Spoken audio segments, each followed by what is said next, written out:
Good morning students. तो आज हमारा टॉपिक है law of conservation of energy.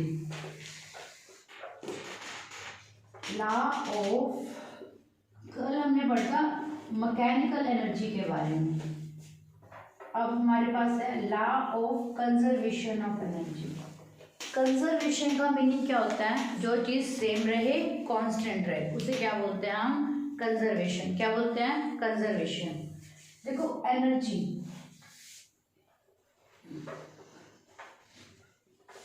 कल हमने पढ़ी थी सिर्फ मैकेनिकल एनर्जी, या परसों हमने पढ़ी थी मैकेनिकल एनर्जी के बारे में। तो मैकेनिकल एनर्जी सम किसका होता है? काइनेटिक प्लस में पोटेंशियल का। किसका होता है? काइनेटिक प्लस में पोटेंशियल का। एनर्जी और अलग अलग फॉर्म में हो सकती है, जैसे साउंड, हीट, केमिकल, इलेक्ट्रिकल। तो एनर्जी को हम क्या कह सकते हैं? मैकेनिकल एनर्जी प्लस में अदर एनर्जीज। क्लियर?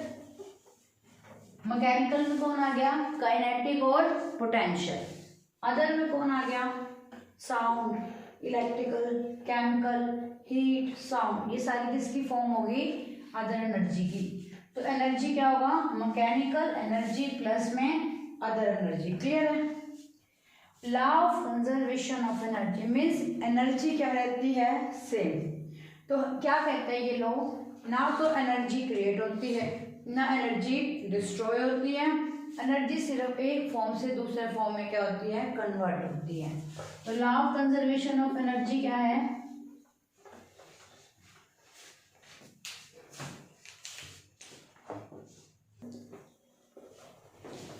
क्रिएटेड और डिस्ट्रॉयड। ठीक है? ना तो हम एनर्जी को बना सकते हैं, ना एनर्जी को डिस्ट्रॉय कर सकते हैं। ठीक है? एनर्जी को सिर्फ हम क्या कर सकते हैं? ट्रांसफॉर्म कर सकते हैं, एक फॉर्म से दूसरे form. Energy can be transformed from one form to another form.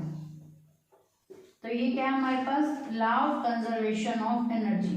Mechanical energy आए तो अलग कंसेप्ट है, उसमें हमने क्या प्रूव करना है कि काइनेटिक प्लस में पोटेंशियल का सम फ्रीली फॉलिंग बॉडी के लिए क्या रहता है? कांस्टेंट। अगर सिर्फ एनर्जी आए तो स्टेटमेंट क्या रहेगी? एनर्जी ना तो हम क्रिएट कर सकते हैं, ना डिस्ट्रॉय कर सकते हैं। एनर्जी को एक फॉर्म से दूसरे फॉर्म में क्या कर सकते हैं? कन्वर्ट कर सकते हैं। बात समझ आ गई? ठीक है? कोई एग्जाम्पल ले लो। ये डैम में हमारे पास वाटर है, ठीक है?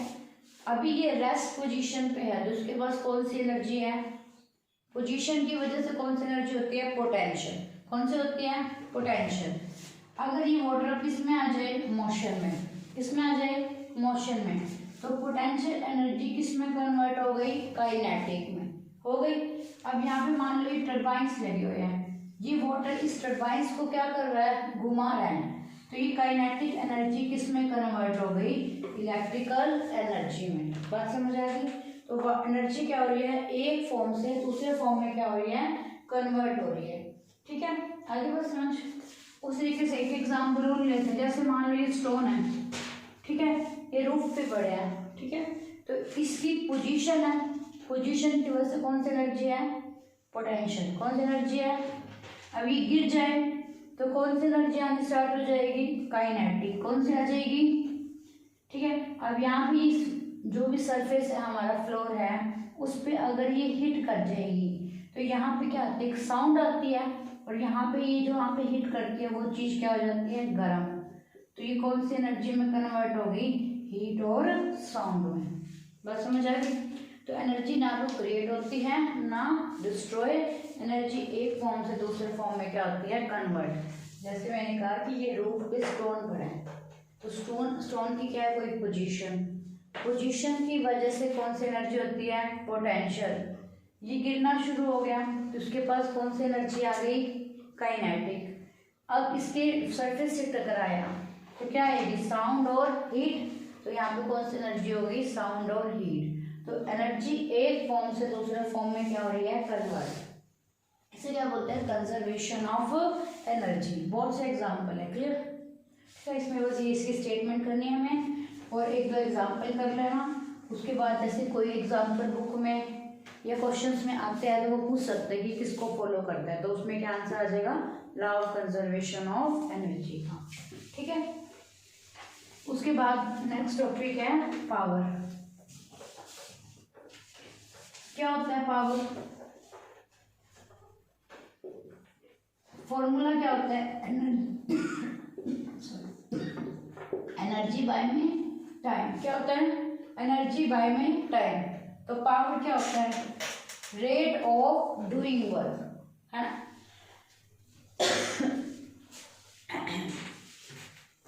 तो पावर क्या होता है? देखो टाइम नीचे है तो हम क्या करते हैं, रेट। ठीक है, क्या करना है काम, उसे क्या बोलते हैं, पावर। अगर कोई हमें काम दिया है, ठीक है, क्योंकि एनर्जी इज वर्क, यस और नो। वर्क और एनर्जी क्या होता है, इक्वल होता है ना।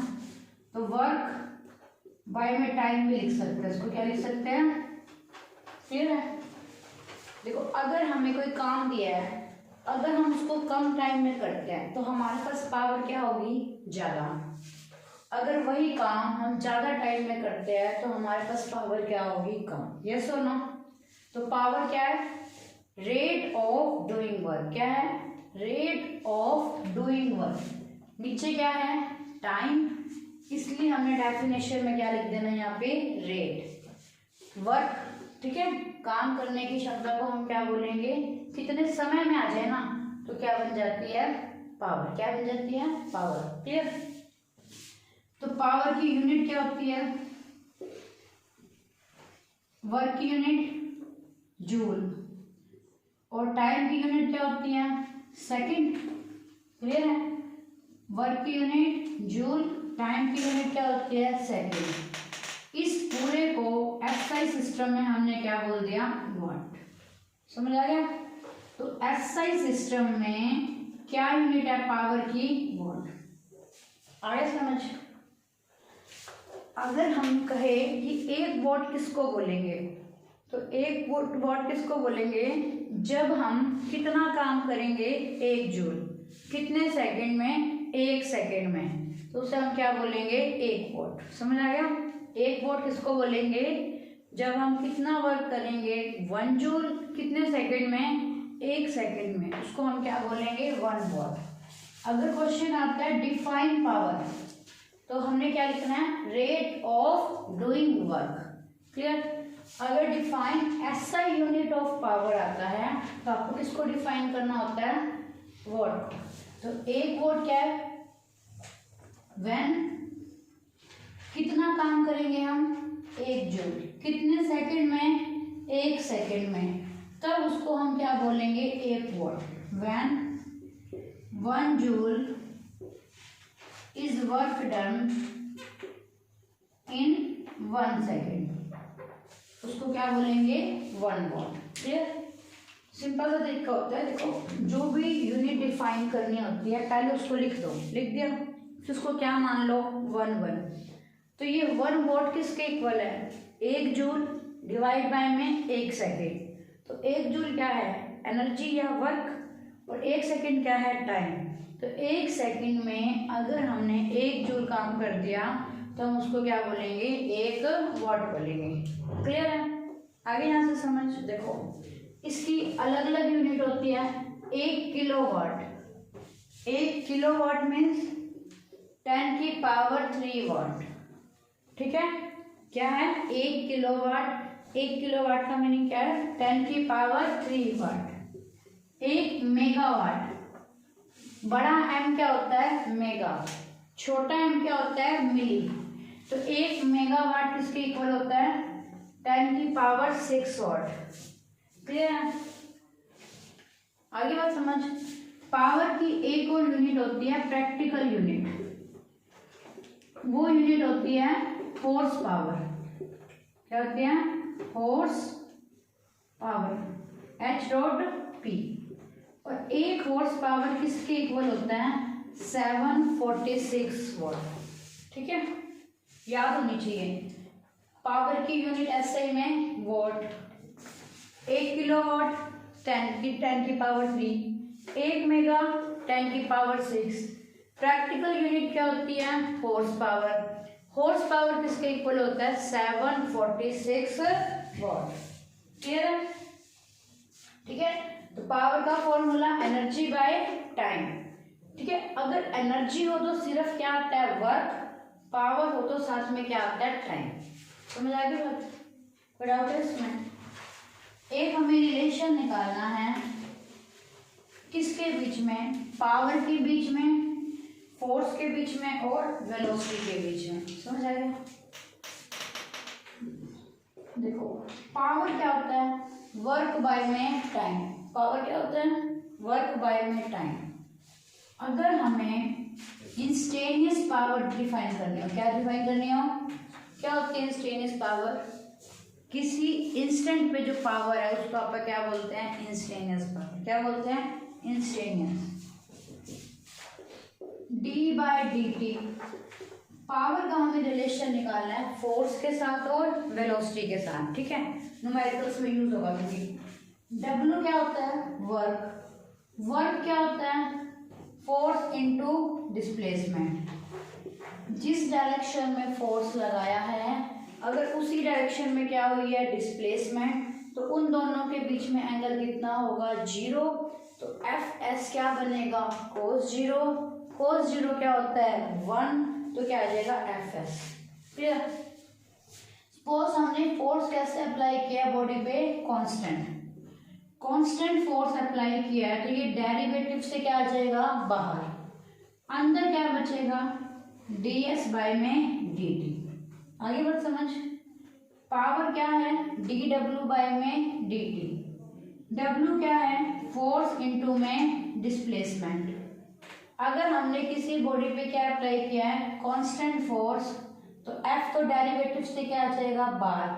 अंदर क्या रह जाएगा? डी एस बाय में D T. Displacement by time क्या होता है? वेलोसिटी। तो पावर का फोर्स और वेलोसिटी के साथ ये रिलेशन आ जाएगा। Power is equal to F into में वी। समझ आ गया? ठीक है, तो इसमें एक टॉपिक रह गया अपना कोलिजन वाला, फिर वो हम नेक्स्ट लेक्चर में करेंगे। Thank you so much.